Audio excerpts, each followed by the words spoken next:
Les besoins nutritionnels de l'enfant.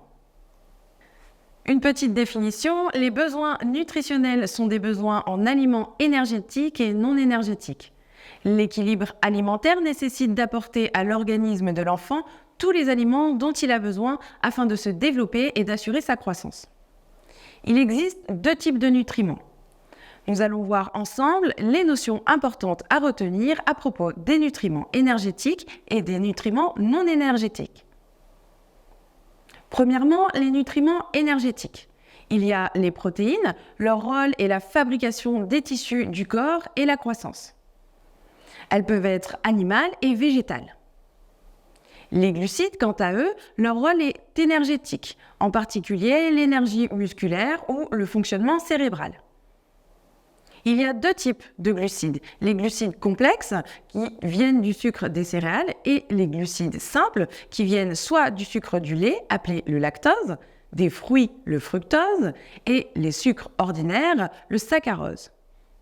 Concernant les lipides, leur rôle est de fournir une énergie, d'assurer une croissance osseuse et une croissance cérébrale.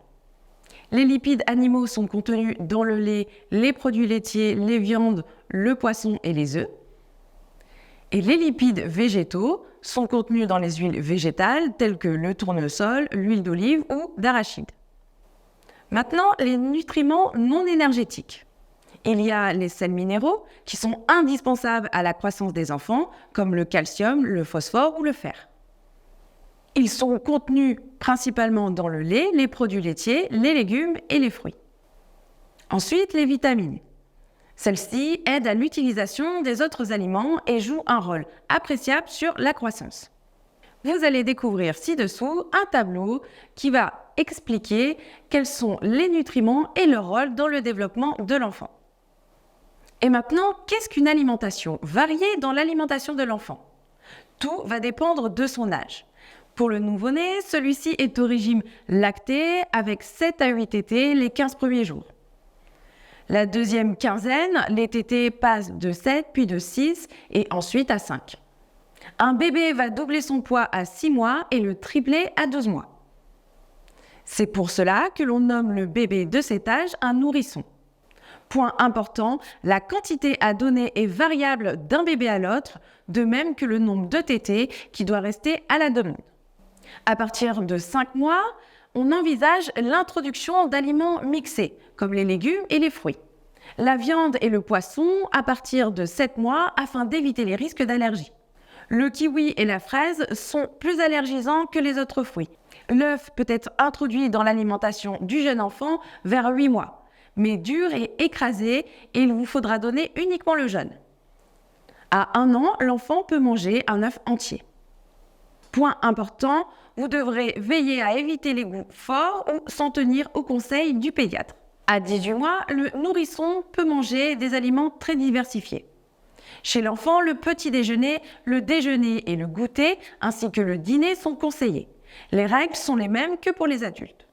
Il vous faudra respecter le rituel, donc favoriser une convivialité et un endroit calme. Également respecter l'équilibre alimentaire, comme 5 fruits et légumes par jour, pauvre en sucre, en sel et en gras, mais en revanche riche en calcium et en sucre lent. Maintenant, nous allons détailler l'équilibre alimentaire d'un menu. L'enfant a besoin d'avoir des apports nutritionnels et une alimentation variée. Les repas doivent contenir des aliments de chaque groupe alimentaire.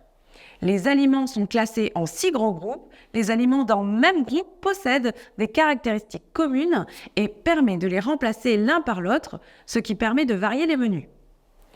Dans le groupe 1, vous aurez les produits laitiers. Le deuxième, la viande, le poisson et les œufs. Le troisième, les féculents. Le quatrième, les végétaux frais. Le cinquième, les corps gras d'origine animale ou végétale. Et enfin, le groupe 6, les produits sucrés. En tant qu'ADVF, vous devrez veiller à varier les aliments le plus possible, utiliser des équivalences et offrir de l'eau à l'enfant et limiter l'apport en sel. En ce qui concerne la diversification alimentaire, jusqu'à 3-4 mois, le tube digestif du bébé ne peut digérer parfaitement que le lait maternel ou artificiel. À la fin du 4e mois, on peut introduire progressivement les aliments afin d'éveiller son goût. La diversification alimentaire se fait en 2 périodes. La première période est entre 4 à 5 mois. Elle est avant tout éducative. Cette période correspond à la découverte des nouveaux aliments et des goûts nouveaux. Vous pourrez également tenter les premiers essais selon les désirs et réactions de l'enfant. La deuxième période se déroule entre 5 mois et 1 an. Celle de la diversification alimentaire, elle correspond donc à la recherche d'un équilibre alimentaire et d'une structuration des menus au fur et à mesure que les nouveaux aliments prennent place dans l'alimentation du nourrisson. Les aliments vont apporter à l'enfant tous les éléments nécessaires à sa vie, à son activité et à sa croissance. Les aliments doivent provenir tous les jours de chaque groupe alimentaire. Le lait et les produits laitiers sont des aliments nécessaires pour la croissance et la formation, ainsi que l'entretien des os et des dents. Les viandes, poissons, œufs sont des aliments de construction. Ils permettent la constitution des muscles, des globules rouges qui favorisent le transport de l'oxygène.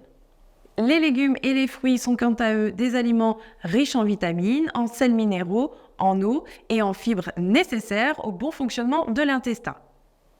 Le pain, les céréales, les pommes de terre, les légumes secs, le riz ou les pâtes sont des aliments, eux, énergétiques. Les matières grasses, comme le beurre ou l'huile, sont des aliments, eux, très énergétiques. L'eau, quant à elle, est essentielle à la vie. C'est la seule boisson nécessaire pour l'enfant.